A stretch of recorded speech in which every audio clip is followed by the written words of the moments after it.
Dog Works Radio is sponsored by Alaska Dog Works. Check out their website at alaskadogworks.com. This episode of the podcast is brought to you by First Paw Coffee Company, specializing in private label premium blend coffee. If you're serious about coffee, you should check it out. First Paw Coffee's passion is high-quality, small-batch roasted coffee. They take the extra time to taste and get everything perfect before they release new blends.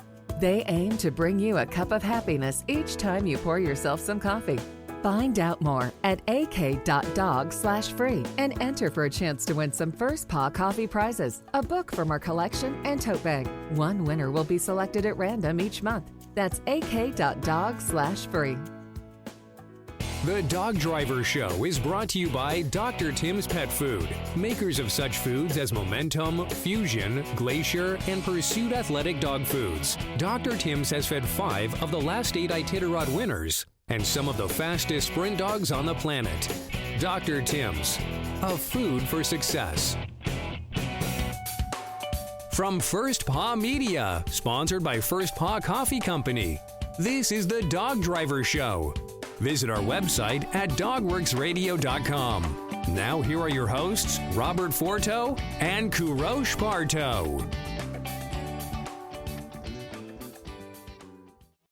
Hello and welcome everybody. This is Robert and I'm here with my co-host KP and we are the Dog Driver Show, and today we have Chris Speers. He is calling in from Indiana and he participates in a variety of classes in the sprint dog world and is a world traveler with his dogs. He's been on our mushing radio show a couple of times, but this is the first time he's on the Dog Driver Show with KP. KP, what do you know about Chris? I met Chris the very first time. I believe it was in a few of the ISDRA, International Sled Dog Racing Association meetings in the lower 48, and we chatted a little bit. What I know about him is he's very, very competitive in the Dryland part of our sport and the monosport. This is completely a different spectrum of our sport, as you can imagine, as our listeners they would know. Obviously, when we talk about the sled dog sport, we talk about a lot of sled, snow, bigger teams. However, the other spectrum of our sport is the Dryland, and it is getting more and more and more popular, what we call the monosport, people with one dog, or what I call the micro kennels of 1, 2, 3 dogs. Doesn't mean that they're not competitive. They're extremely competitive. Doesn't mean that they are not as passionate. They're as passionate or more about our sport, and they're very, very serious about it. Chris has been racing since 2010 or 11, if I remember, and he's been traveling quite a bit. Chris, tell us a little bit about yourself and your background, please. Yeah, I'm here located in Lafayette, Indiana, which is about maybe 50 minutes northwest of Indianapolis, maybe a couple hours southeast of Chicago. And I have a really small kennel of dogs. I just currently have 3. They're both, 2 of them are pointer mixes, and one is a full German Shorthair pointer imported from Sweden, and he's the youngest of the bunch. But they're all pointer mixes or pointer, full pointer that I have. And my specialty that I do is more focused in the Dryland, as we're talking, and it's specifically in the realms of 4-dog rig class, as well as the Canicross class as well. Chris, a lot of our listeners, as I always mention, they are not the typical dog people that we call them. There are people from all around the world. Tell us a little bit about Dryland racing to start with.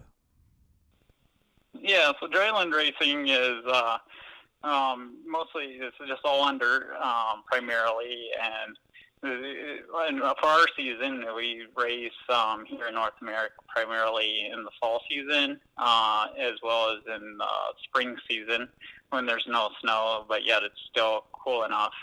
So it takes on a lot of diverse backgrounds. There can be bike touring as well as scooter classes that go out, and I always kind of refer to the scooter as a kind of as like a razor scooter, but it's much more beefed up and bigger wheels and a little bit heavier than a kid's razor scooter that you might see. But they're all pulled usually with 1 or 2 dogs in those type of events. Rigs can also race 4 dogs, 6 dogs, and there's even 8-dog classes, competitions with 4-dog rig classes, or with the Dryland rig classes. So there's quite a lot of opportunities for people to really get into it, and you don't really have to worry about snow and trail conditions, and typically a race can always go off because it's a little more forgiving with the weather and the climate. Chris, do you think dryland racing and monosport in general is a good way for a beginner to start in our sport? Yeah, I think it's really good, especially if they get the opportunity to come and watch. When I started, I've had a couple people that kind of helped me get into it a little bit, and then also being able to go and take a trip and be able to visit with other mushers has really helped. But I think it's a good way just because, you only need 1 or 2 dogs, and a lot of times it might just be someone who's running with a dog, and then they come to realize that they're actually doing a legit sport with canicross, and then that's just kind of a footstep into the realm of this dryland racing. And then once they get into that, then they can involve and maybe explore other areas and opportunities and kind of what their interests might be geared towards. The distances in the dryland races that is basically popular around the world are lesser than the distances on sled, I imagine. Is that correct? Yeah. So they're usually about half, I would say. With the snow races that I compete in, with the 4-dog classes, they're usually in that 4 to maybe 5.5 mile range. With the rigs, we're usually going 2, maybe 3 at the very most. Might be the upper limit, but I would say 2.5 is about average, I would say, for 4-dog rig classes, and 6 and 8 might jump up a little bit if there's the ability to have a longer trail. Otherwise, they will, like the 6-dog class, will generally run those 4-dog trails. And then once you get into the single dog sport, they're usually a little bit shorter, maybe half the distance as the 4-dog or the I would say multi-dog class trails. So, Chris, let me ask you, obviously on the scooter or bicycle or canicross, you are part of the team physically also, more physical than are, behind an open class or an 8-dog class team on a sled. How do you prepare yourself physically along with your sled dogs? Yeah, so for me personally, I really try to focus on keep doing my own workout routines. Primarily, I run a lot, which I think is good for a good cardio health, which it comes in handy for just the stamina and endurance.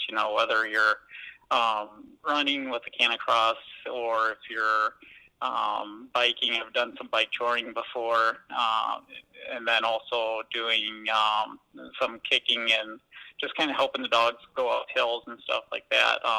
Having some athletic endurance does help. So I do try to incorporate that and try to follow a pretty good diet as well. So I think the combination of that really is kind of a boost. I don't know the amount, but I would say there is some advantage to that, but then again, it's all depends on how competitive you want to be, and, if you're out just for fun, that's okay too.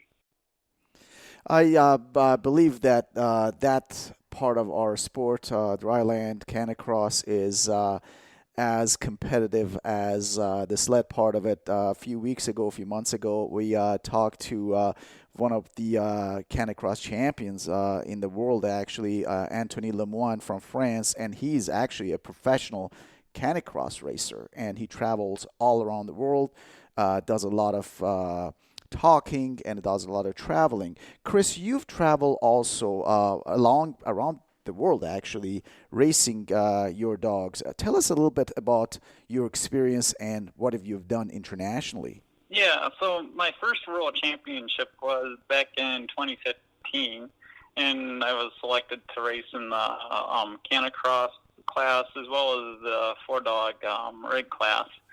And so having that opportunity was a great chance for me to kind of get the idea of what a World Championship is about, and just being able to have more experience racing outside of the United States and the Midwest here where I'm at. And so having that was a good staple to start from.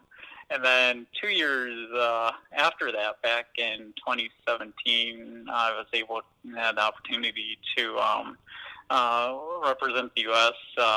Traveling to Poland. So me and my dog Serge, along with a fellow teammate Dan Hinks, we both traveled to Europe together, and that was my first time going to any country outside of North America at that time, and so having that was really kind of nerve-wracking for me because I've never been abroad, and so being able to travel with somebody and having just one dog really kind of helped get me adjusted to what it's like to be in Europe, and what it's, culturally it's different, the food is different, and so there's a little bit of adjusting that it took to do that. But having that experience has really helped, and also just traveling with one dog was, a good experience to help me get into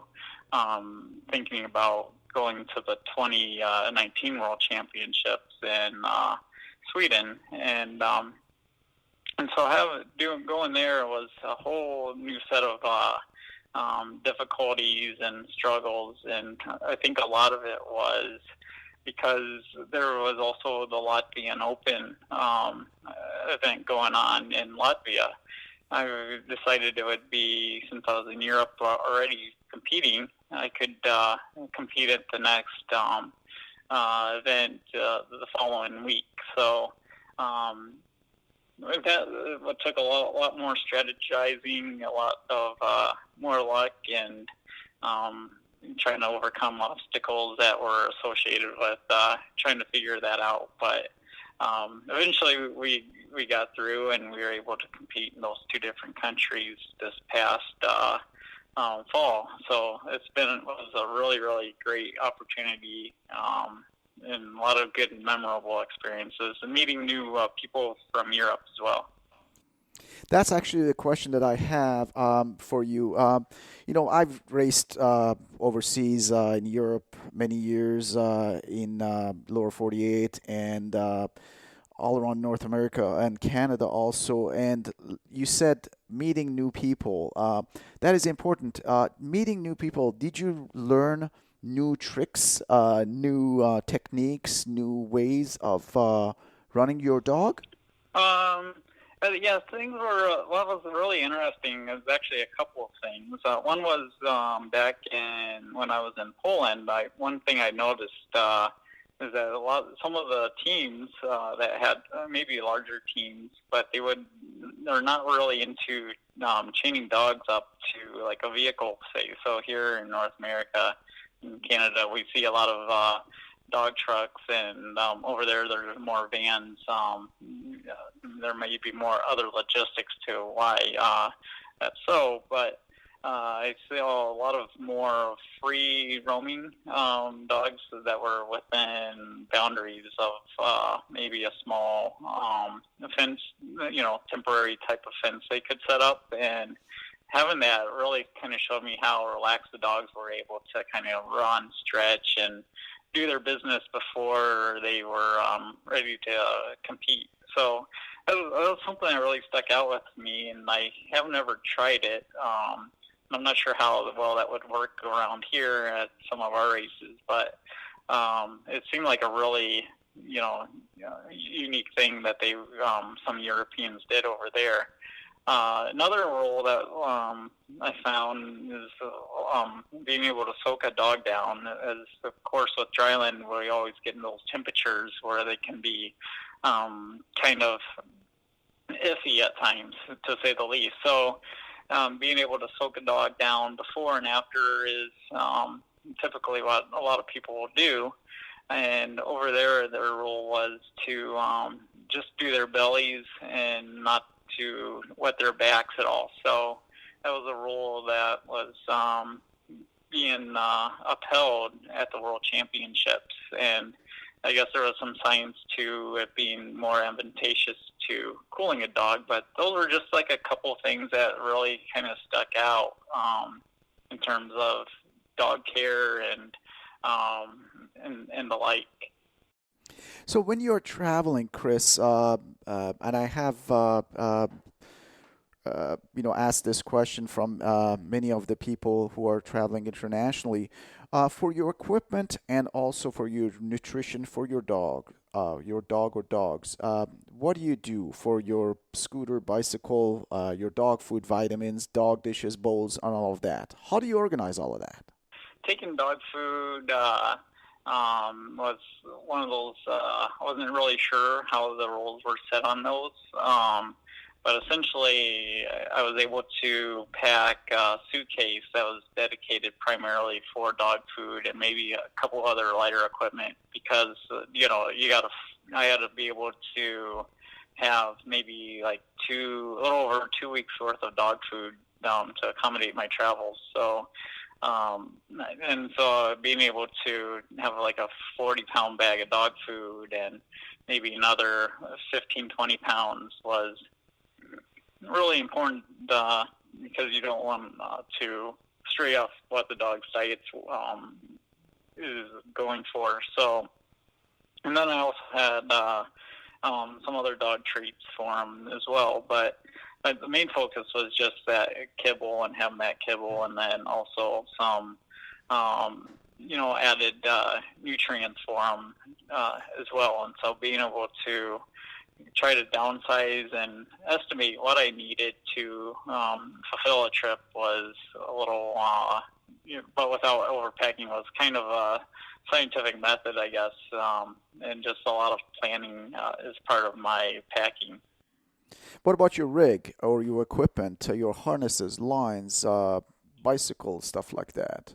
Yeah. So the rig was one of the bigger things, and so fortunately, Axiaco, one of the sponsors, main sponsors of the World Championship in Sweden, they rented out equipment such as a dog cart. So being able to have that with me was very, very beneficial. So I was able to rent it for the 2 days I was racing, and it saved me a lot of packing. But some of the other equipment, such as my Canicross belt and the lines, are things that I packed, and I also packed along my own dog lines for the rig too. So I had those already accommodated into my packing. It was just mostly that bigger equipment.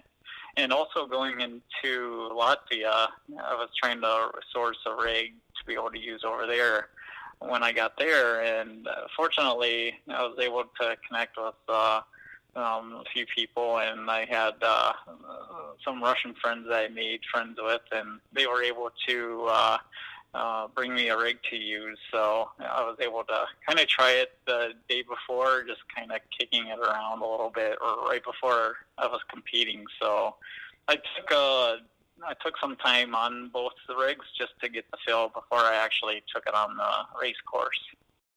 And when you're traveling with your dogs, when you go to airports, for example, or rental cars and everything, and you tell them that you're traveling with your dog for the World Championship, what type of reaction do you get? Sometimes I don't know if I get much of a reaction, too much. I think I think a lot of people think it's cool, especially because it's something that's unique or different. But the reactions I've gotten have been pretty good, and being able to rent a vehicle. I was always kind of wondering about how that would work, but I didn't have any issues. Maybe a little bit of extra cleaning fee that was been associated because I didn't have a chance to be able to clean the vehicle out. And I was always in a rush and a crunch to return the vehicle, get the dogs through security, and then get myself through security as well, and try to make my next flight.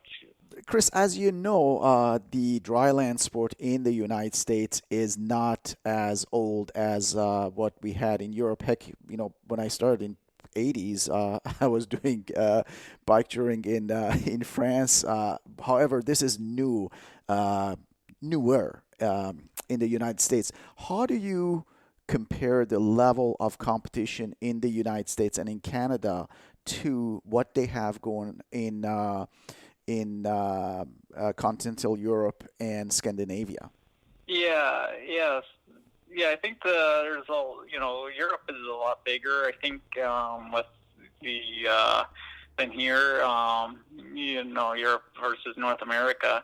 So I think there's a lot more people that have done it, that are doing it, and I'm not sure how many people just do it for fun. I think there's quite a few people that still do it for fun, and they're not as competitive still. But I think the class of athletes over there in Europe are a lot better, and they're higher quality, just because it's something that it's harder for some of those people to make their team, versus here in the U.S. it's easier to maybe get onto the U.S. team. So the competition in a lot of those countries are harder. So to be able to make it means you're already a really good athlete there, and then to be able to go to the World Championship just demonstrates your abilities that you have. So there's, I think, a distinguishable difference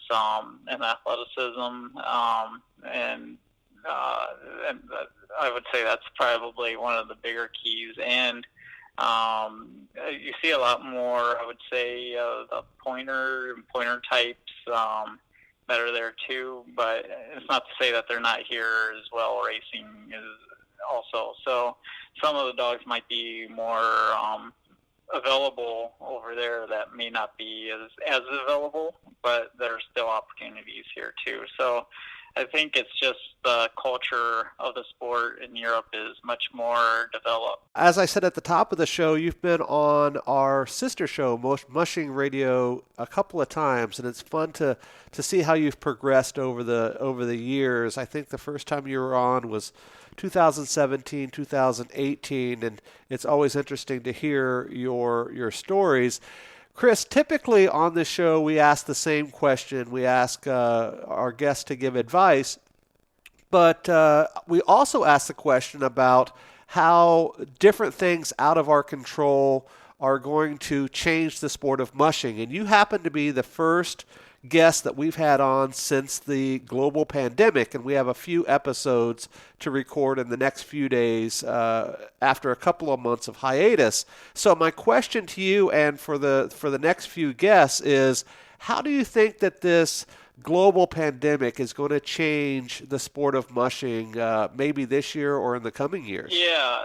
So I think that's a really good, really good question, and I think that's impacted a lot of sports and a lot of events, whether it's a local event or from like a small event to anything from a big or race, like a big event, like we see Kentucky Derby being canceled and some, and other larger events. And so also the travel bans have really affected people being able to travel. So I know there's been one event, the ICF, the International Canicross Federation, has canceled their event coming up this fall, and it's going to be postponed till the following year for their World Championship event. So we also see that with the Olympics being also canceled, which reminds me of that as well.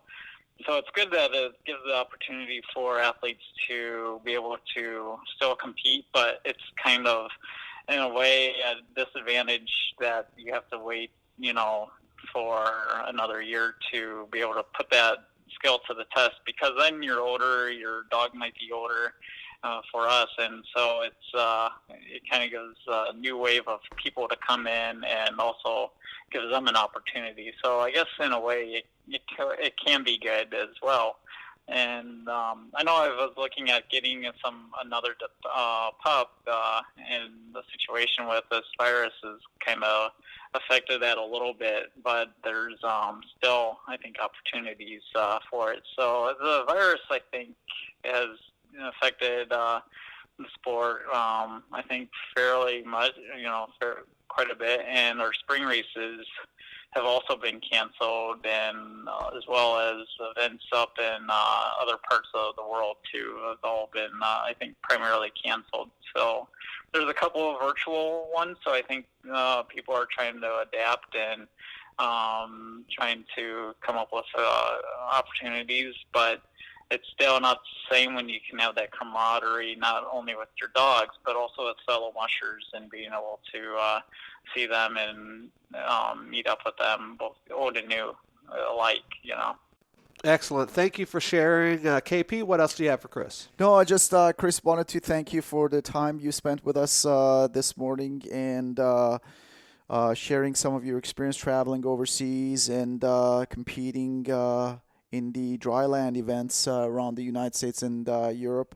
Good luck to you for the rest of the season, and hope to see you at the next Israel Banquet. Yes, same to you, and I both hope you and Robert are both doing well and staying healthy and having a good time with your dogs, at least, to say the least. Thank you. Chris Speers is our guest today, and on behalf of my co-host KP, this is Robert for the Dog Driver Show. Be sure to check us out over on DogWorks Radio and follow us on social media searching for the same name. We will talk to you guys next time. Goodbye. This episode of the podcast is sponsored by First Paw Coffee Company. Learn more at firstpaw.coffee. From First Paw Media, this is the Dog Driver Show. We hope you enjoyed this podcast, and we invite you to subscribe in Apple Podcasts, Spotify, Stitcher, or wherever you get your podcasts. You'll find a link on the episode notes. You can tap or swipe on the episode cover art, and you can see some offers from our sponsors. You can support our show by supporting them. If you like what you have heard, we would love it if you could give us a 5-star rating and tell your friends how to subscribe too. Your hosts are Robert Forto and Parto. Our producer is Robert Forto and created for First Paw Media.